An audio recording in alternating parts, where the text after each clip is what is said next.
I'm going there because of my principles, what I believe in, and well, they can threaten to not put me on a committee or not support me in my reelection, or I don't really care. Because I don't really care if I'm there for 20 years. I won't be there for 20 years. I'm going to be there, hopefully, 6 years, and I'm going to go back to the UP do some fly fishing.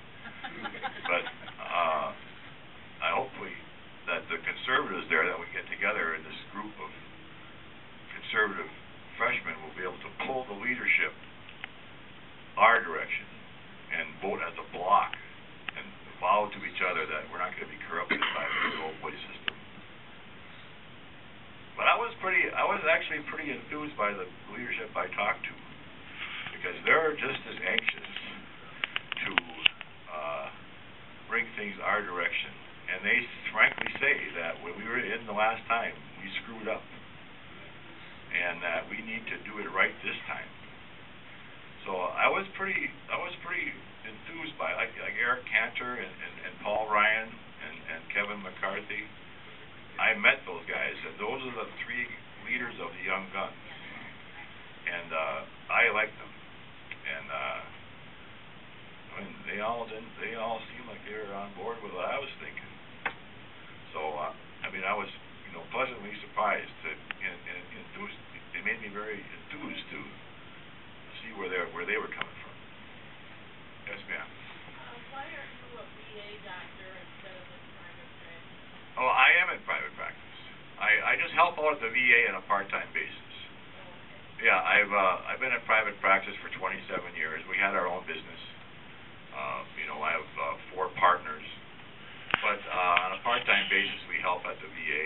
We've been doing it off and on for 20 years. Now that I'm running my campaign, I have put my private practice on hold, and I'm simply working a couple mornings a week at the VA. But this week, I didn't work last week there, and I'm working this Thursday. I'm basically doing endoscopy now, colonoscopies and EGDs. So I just go in a couple mornings a week and do those. You can't really take care of really sick patients when you're on a campaign trip. You know what I mean?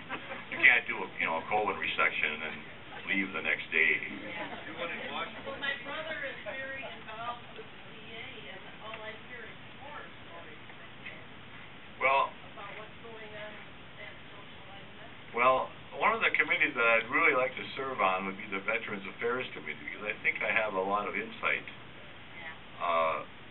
My daughter's a veteran.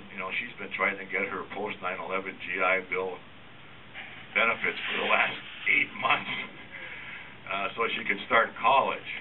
And it's sort of frustrating to see her, delaying her education because she wants to if you could go to post 9/11 GI Bill benefits, they're better than the standard, so she kind of wants to get that, but the red tape has been a pain. So that's a little frustrating. I mean, to me, it doesn't seem like it should be just more than a couple clicks of the mouse, and you should have them.